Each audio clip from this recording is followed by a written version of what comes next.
Well, I think even just from the outcry here at the cathedral, it's sadness. He was the Pope for the last decade, and people felt connected to him.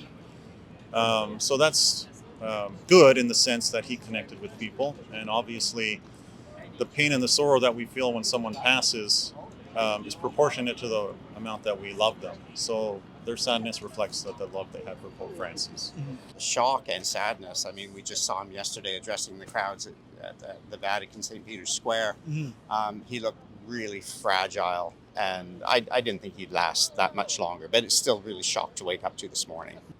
It was almost like a peaceful feeling because, the Pope's um, on his way somewhere else now. So it was a bit sad, but also peace.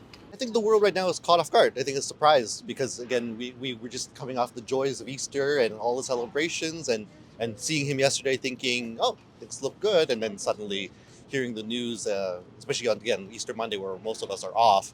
I think a lot of us were just shocked a little bit. We knew he was sick, but I think a lot of people were caught off guard this morning. I love that he's a humble and faithful servant who advocated for the poor, for the marginalized, for the incarcerated, a great proponent for world peace, which this world desperately needs. And I also think reaching out to the Indigenous population here in Canada and his visit was just heartwarming. It doesn't begin to heal the rift, but it was a good start. But I think really he also voiced concern for the environment. And if we don't look after the environment, we don't have a world for anybody. Catholics, Christians, Muslims, Hindus, Sikhs, Jewish people, whoever. So I think he's leaving a tremendous legacy, and he touched me on all of those things.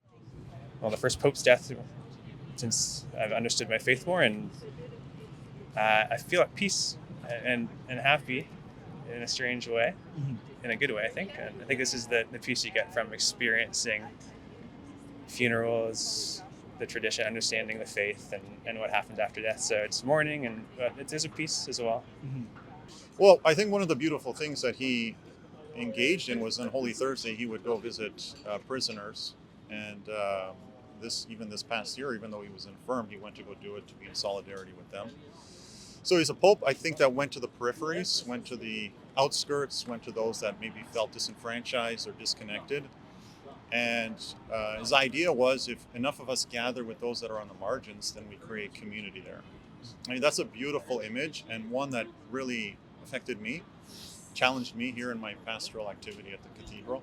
Waiting to see who's going to come out, and there we see Pope Francis for the first time. And I remember a lot of us were just like, oh, what's he going to say? What's he going to do? And it was just this very humble and kind man who was just very sweet, And then he said the thing that was most powerful to me is when he came out and he asked us to pray for him. And he knelt before all of us. And I remember in this moment seeing a man who was just humbled by the call to become the Holy Father, but also recognizing, reminding us all that the Pope too is human, just like everyone else.